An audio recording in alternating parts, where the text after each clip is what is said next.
চলো সকাল সকাল একটু বিছানার চাদরটা তুড়ি মেরে পাল্টে নিই। তো তুড়ি মেরে তো পাল্টে নিয়ে দেখলে এবার এর পিছনে স্ট্রাগেলটা দেখো।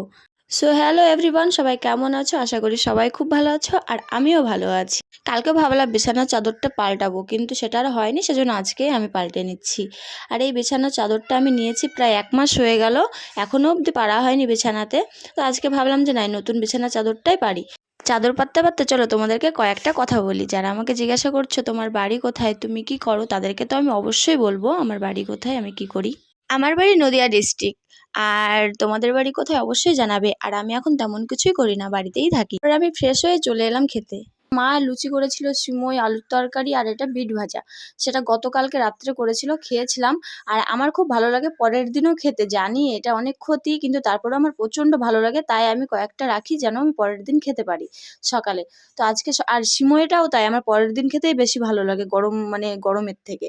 তো সেজন্য মা রেখে দিয়েছে আমার জন্য, যে আমি পরের দিন খেতে ভালোবাসি বলে। তো সেটাই এখন সকালবেলা আমি খাচ্ছি। আর ওইদিকে সোনামা মাও খাচ্ছে, আমি গল্প করছিলাম আর খাচ্ছিলাম। আমার মতো এরকম কে কে করো অবশ্যই বলবে। অনেকেই করো কিন্তু হয়তোবা স্বীকার করবে না, কিন্তু অনেকেই করো, আমি জানি অনেকেই এরকম মানে পরের দিন খেতে পছন্দ করে। সবাইকে বাই, ভালো থেকো সবাই।